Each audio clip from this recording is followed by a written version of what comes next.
Le récit biblique regorge d'histoires fascinantes qui transcendent le temps et l'espace, offrant un aperçu profond de l'histoire et de l'humanité. Parmi ces récits se trouve la saga de Noé et de sa famille, un conte qui non seulement captive l'imagination mais met également en lumière les origines et les destinées des peuples du monde entier. Au cœur de ce récit se trouve le déluge cataclysmique, une catastrophe mondiale qui a donné naissance à une nouvelle ère dans l'histoire de l'humanité. Et c'est dans ce contexte que l'on retrouve l'une des généalogies les plus significatives de la Bible, les descendants de Noé, composés de ses trois fils, Sem, Cham et Japheth. Genèse 10, souvent appelée la Table des Nations, est un chapitre remarquable qui détaille les lignées de ces trois fils de Noé. C'est une généalogie vaste et complexe, remplie de noms et de descendants, mais c'est dans ces versets que l'on trouve des indices cruciaux sur les racines ancestrales des peuples africains et noirs. Comprendre cette généalogie nous relie non seulement aux origines primordiales de l'humanité, mais met également en lumière la diversité et la richesse culturelle qui imprègnent le continent africain. L'importance de cette généalogie réside dans sa capacité à retracer les chronologies jusqu'aux premiers instants post-déluge,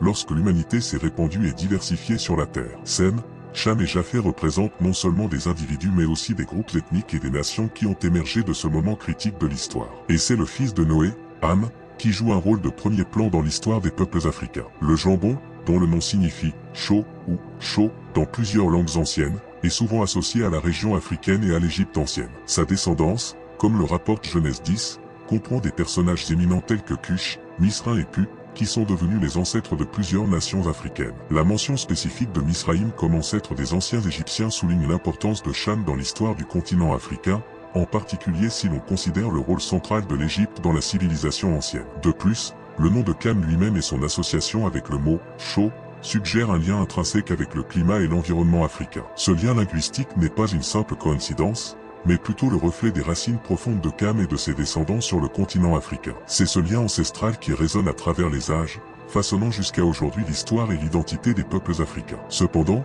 il est important de noter que la généalogie de Ham n'est pas seulement une liste de noms et de descendants, mais plutôt une fenêtre sur les complexités et les nuances de l'histoire humaine. Les récits bibliques, tout en offrant des informations précieuses, doivent également être interprétés avec soin et contexte. Comprendre les racines ancestrales des peuples africains ne se limite pas aux pages de la Bible, mais s'étend plutôt à diverses disciplines, notamment l'archéologie, la linguistique et la génétique. Le lien entre les descendants d'Africains et Noé est bien plus qu'une simple question de généalogie, c'est une histoire de résilience, de diversité et de persévérance. En explorant ces origines anciennes, nous nous souvenons de la richesse et de la complexité de l'histoire humaine, qui se déroule devant nous comme un tapis tissé à partir des fils du temps. Et c'est au sein de cette tapisserie que les peuples africains trouvent la place qui leur revient, en tant qu'héritier d'une histoire ancienne et d'un héritage durable. Mais qui était Ham et pourquoi son histoire est-elle si cruciale pour comprendre les origines des peuples africains? Le nom, Cham, n'est pas seulement une étiquette, mais plutôt le reflet de l'identité et du caractère de ce personnage biblique. Dans plusieurs langues anciennes, dont l'hébreu, le nom,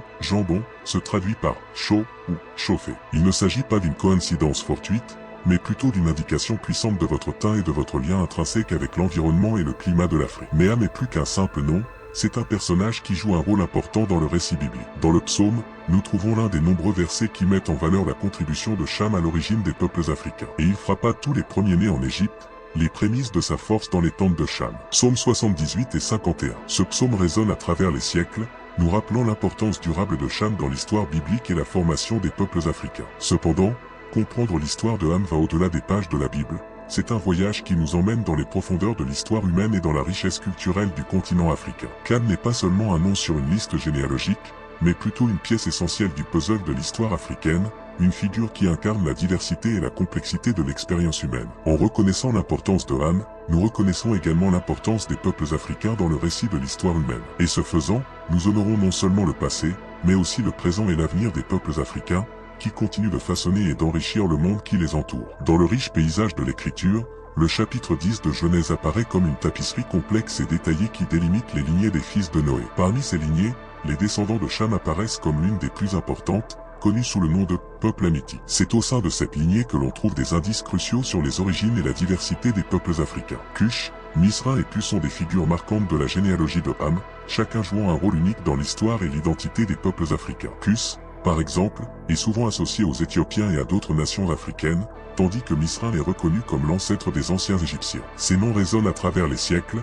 nous rappelant la profondeur des liens entre Ham et les peuples africains. Dans la généalogie biblique de Cham, chaque nom, chaque descendance raconte une histoire de résilience, de diversité et de persévérance. C'est l'histoire d'anciens empires, de civilisations perdues et de peuples qui ont laissé une marque indélébile dans l'histoire de l'humanité. Mais l'histoire de Ham va au-delà des pages de la Bible, c'est une histoire qui se déroule dans les déserts d'Égypte, les savanes d'Éthiopie et les forêts d'Afrique de l'Ouest. Il s'agit d'un récit vibrant qui s'étend sur des siècles de migration, de commerce et d'échanges culturels, mettant en valeur la richesse et la diversité des expériences humaines au fil du temps. Cette histoire ne concerne pas seulement des individus, mais des communautés entières qui ont forgé des liens, échangé des connaissances et façonné des civilisations. Les anciens royaumes du Nil, comme l'Égypte, ont été le berceau de certaines des civilisations les plus anciennes et les plus influentes de l'histoire de l'humanité. Les rives fertiles du Nil offraient des conditions idéales pour l'épanouissement de l'agriculture et l'établissement de sociétés complexes et structurées. Les Égyptiens ont développé des systèmes d'irrigation avancés, une architecture monumentale et une écriture hiéroglyphique, laissant un héritage durable qui a profondément influencé d'autres cultures à travers le monde. En outre, tout au long de l'histoire, la région du Sahel en Afrique de l'Ouest a abrité des civilisations tout aussi remarquables telles que l'Empire du Ghana, l'Empire du Mali et l'Empire Songhai. Ces empires ont prospéré le long des routes commerciales transsahariennes, facilitant le commerce de l'or, du sel et d'autres ressources précieuses. C'étaient des centres d'apprentissage, avec des villes comme Tombouctou devenant réputées pour leurs universités et leurs bibliothèques. Ces royaumes et civilisations ont non seulement contribué au progrès de l'art, de l'architecture et de la science, mais ont également joué un rôle important dans les échanges culturels et la diffusion des connaissances. Grâce au commerce et aux interactions culturelles, ces sociétés ont partagé des idées, des technologies et des croyances, enrichissant ainsi le tissu culturel africain et influençant le développement mondial. Par conséquent, en examinant l'histoire des anciens royaumes du Nil jusqu'aux civilisations d'Afrique de l'Ouest, nous sommes témoins non seulement de la grandeur de ces sociétés, mais également de la complexité et de la diversité de l'expérience humaine au fil des siècles. Leurs contributions et leurs réalisations continuent d'être célébrées et étudiées à ce jour, reflétant le rôle crucial qu'ils ont joué dans le façonnement du monde dans lequel nous vivons. Des anciens royaumes du Nil aux civilisations d'Afrique de l'Ouest, les descendants de Ham ont laissé une marque indélébile sur le monde, contribuant au développement de l'art, de la science, de la religion et de la culture. C'est une saga épique de triomphes et de défis, de réalisations et de luttes, qui continue d'inspirer et de fasciner encore aujourd'hui. Parmi les récits bibliques qui ont suscité débats et interprétations au fil des siècles, la malédiction de Cham et de Canaan, que l'on retrouve dans Genèse chapitre 9 versets 20 à 27, reste l'un des points les plus controversés et les plus incompris. Cependant, une analyse minutieuse de cet épisode révèle des nuances et des détails qui aident à dissiper les idées fausses et offrent une compréhension plus profonde du récit. Il est crucial de commencer par souligner que la malédiction prononcée par Noé ne s'adressait pas à tous les peuples africains, comme cela a souvent été interprété à tort. Au lieu de cela, elle était spécifiquement dirigée vers Canaan, l'un des fils de Cham. Cette distinction est essentielle pour éviter les généralisations injustes et pour comprendre correctement le contexte et le but derrière la malédiction. De plus, il est essentiel de considérer le contexte culturel et historique de l'époque pour bien comprendre la gravité des actions de Ham et leurs conséquences dans le récit biblique. Le manque de respect manifesté par Ham lorsqu'il a vu la nudité de son père Noah et s'est moqué de la situation a été considéré comme une grave transgression des normes culturelles et éthiques de l'époque. En ce qui concerne le contexte familial, non seulement dans la société ancienne mais à tout moment, le respect des parents et de l'autorité était et continue d'être un principe fondamental, et à l'époque de Noé, toute violation de ce principe était considérée comme extrêmement grave. Malheureusement, nous vivons à une époque où dans de nombreuses familles ce respect de l'autorité paternelle n'existe plus, nous oublions qu'il s'agit d'un commandement porteur de promesses pour nos vies. Enfants, obéissez à vos parents dans le Seigneur, car cela est juste. Honore ton père et ta mère, ce qui est le premier commandement avec une promesse. Pour que tout se passe bien pour vous et que vous viviez longtemps sur terre. Éphésiens 6 versets 1 à 3. Par conséquent, la malédiction de Canaan doit être comprise dans ce contexte plus large de respect filial et d'autorité paternelle. Il ne s'agit pas d'une malédiction arbitraire imposée à un peuple tout entier, mais plutôt d'une conséquence directe des actions spécifiques de Cham et de Canaan. Cette interprétation plus précise nous aide à éviter les stéréotypes néfastes et à apprécier la complexité du récit biblique. Cependant, il est important de reconnaître que l'interprétation de la malédiction de Cham et de Canaan n'est pas une question simple et unidimensionnelle. Tout au long de l'histoire, ce passage a fait l'objet de diverses interprétations et approches théologiques, dont certaines ont perpétué les préjugés et la discrimination. Cette interprétation biaisée a souvent abouti à justifier l'assujettissement et la marginalisation de certains groupes ethniques, contribuant ainsi à un héritage d'injustice et d'oppression. Il est donc de la responsabilité des biblistes et des lecteurs d'aborder ce récit avec sensibilité et discernement, en reconnaissant à la fois sa signification historique et ses implications contemporaines. Nous devons être conscients du contexte culturel et social dans lequel ces passages ont été écrits et interprétés, en évitant les interprétations simplistes ou littéralistes qui pourraient promouvoir des idées nuisibles ou discriminatoires. Ce faisant, nous pouvons parvenir à une compréhension plus complète et plus équilibrée de la malédiction de Cham et de Canaan, en reconnaissant son importance dans le récit biblique et sa pertinence pour les questions de justice et d'égalité d'aujourd'hui. Nous devons profiter de l'occasion pour réfléchir à la manière dont ces récits anciens peuvent éclairer nos valeurs et nos actions actuelles, en promouvant la compassion, l'empathie et le respect mutuel entre tous les peuples et toutes les cultures. Par conséquent, lorsque nous abordons des textes bibliques sensibles comme celui-ci, nous devons nous efforcer de promouvoir une interprétation qui promeut la justice et l'égalité, reconnaissant la dignité et la valeur intrinsèque de tous les êtres humains, quelle que soit leur origine ethnique ou culturelle. Pour bien comprendre la figure de Cham et ses implications pour l'histoire post-déluge, il est crucial d'élargir notre analyse au-delà des pages de l'Écriture. Les manuscrits juifs anciens tels que les Jubilés offrent une source précieuse d'informations supplémentaires sur la vie et les descendants de Cham, mettant en lumière des aspects qui ne sont peut-être pas entièrement explorés dans la Bible.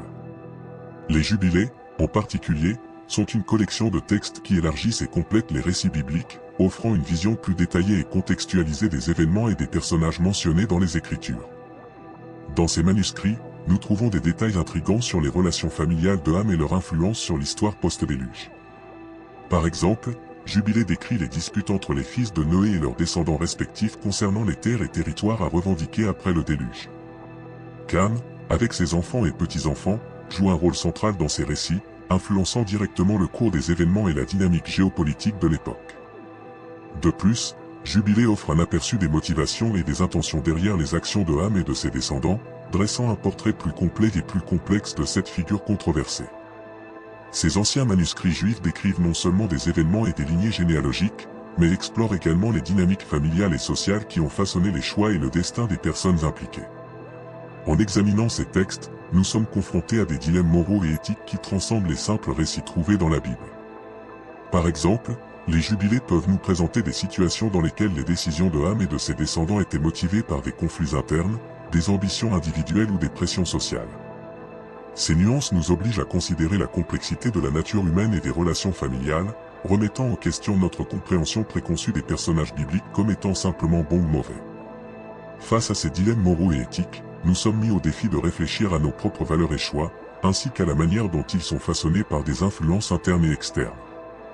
Nous pouvons trouver des parallèles entre les anciens récits du Jubilé et des problèmes contemporains tels que les conflits familiaux, les dilemmes éthiques et la complexité des relations humaines. Par conséquent, lorsque nous étudions les Jubilés et d'autres textes anciens, nous sommes encouragés à accepter l'ambiguïté et la complexité de la condition humaine, en reconnaissant que les histoires anciennes continuent de résonner en nous aujourd'hui. Ces textes nous invitent à considérer non seulement ce qui s'est passé, mais aussi pourquoi cela s'est produit et comment ces questions éthiques et morales sont toujours d'actualité pour nous aujourd'hui. En fin de compte, les récits extra-bibliques de Cham enrichissent notre compréhension de l'histoire post-déluge et des origines des peuples africains. Ils nous invitent à approfondir les complexités de la condition humaine et à apprécier la richesse et la diversité des traditions littéraires anciennes. Cependant, il est important d'aborder ces textes avec un esprit critique et prudent, en reconnaissant que toutes les informations qu'ils contiennent peuvent ne pas être historiquement exactes ou fidèles aux intentions originales des auteurs. Ce faisant, nous pouvons extraire un maximum d'informations de ces récits extra-bibliques tout en les contextualisant dans le cadre plus large de l'histoire et de la culture ancienne. En explorant les profondeurs des récits bibliques, il devient évident que l'histoire des peuples noirs et africains est étroitement liée aux récits ancestraux de Ham et de ses descendants. Cependant, il est essentiel d'aborder ces textes avec une compréhension attentive de leur contexte culturel et historique, en évitant les interprétations simplistes ou préjugées. Ce faisant, nous pouvons apprécier la richesse et la complexité des origines des Noirs, tout en continuant à percer les mystères qui imprègnent l'histoire humaine. Si cette plongée dans les origines et les récits bibliques a piqué votre intérêt et votre curiosité, je vous invite à vous abonner à notre chaîne YouTube pour un contenu plus fascinant et éducatif. Partagez cette vidéo avec vos amis et votre famille qui pourront également bénéficier de ces réflexions et idées. Et n'oubliez pas de laisser un commentaire ci-dessous pour partager vos propres réflexions et questions. Nous serions ravis d'avoir de vos nouvelles et de poursuivre ensemble cette conversation enrichissante.